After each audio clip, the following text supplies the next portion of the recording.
Hello, this is Noam, and this is a video on how to use Problematic uh, to um, to create a diagnostic or any kind of test actually.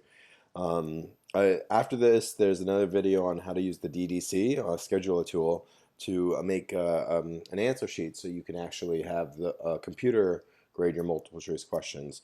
Really quickly, you just go to www.problematic.com and then you go here. Click on sign up, and it's really simple to make a username. It's free. I already have one, so I'm going to just sign in really quickly. So you're in Problem Attic, and here I always go here. These are the New York Regents exams, and so for example, I'm going to go to mathematics. And the first thing they do is they have topics. Now, topics is great if you want to make something specific to the standards. But what I like to do is I like to hit on exams, and I like to go to Algebra 1 Common Core. Why do I like doing this? I like going to specific exams and picking out questions specifically to test my students. I teach extended algebra, and so half the year it's one set of questions from the Regents, and the other half it's going to be other sets of questions.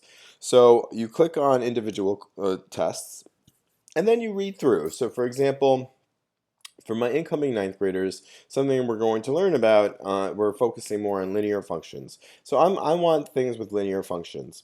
So I'm going to click on this question, and it gets added. Now if I want to undo, I just click undo. If I go through and notice this right here, it's a little toolbar. It lets you go back without having to navigate too much. And right now my test has one question. I'm going to go to the August Regents and find another question. Oh, here's a word problem I like, right? Now I suggest for your diagnostics and to anything that involves the periodic exams to create multiple choice questions. Why? Because you want a fast turnover. Some of you might feel like these tests are like a little too much, and you have other things that you have to do, and there's other data sets that you like better from your classroom opposed to a periodic exam. So that way, it's less work for you because it's no work for you. Because if you use this and the DDC, you're set. Okay. What you don't see me is on the side over here. I'm writing notes down on what question is what standard. So notice I only put two questions. So here's 1, 2. If I wanted to move it around, easily to move around. If I want to get rid of it, I hit this remove button.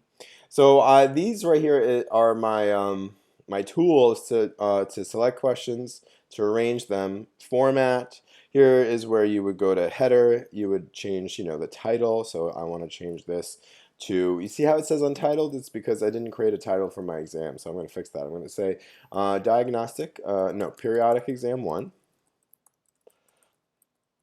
And yeah, name, date, those are important. I also need to know what group they're in. And just to make sure, I need to write that this is for because I have two types of extended, maybe not group, maybe I'll call it section, actually. And I have two groups of extended algebra students, so I'm just gonna, I have two grades of it, so I'm gonna call this extended algebra year 1. So that way I'm not confused. Now you notice how it said untitled? It's because I didn't rename it. It automatically, when you create a test, it automatically says untitled. Click rename. And what you'll have is, I will write, so extended algebra, year 1, periodic exam 1. That's how I like to name things. The only problem with that is, if you name it like that, you just have to be careful because you'll have to change the title. Okay, now you click on Make PDF when you're ready, and here is how you export your test. So I just want to show you guys what happens when you download it. So, I only had one question on there. So here's one question.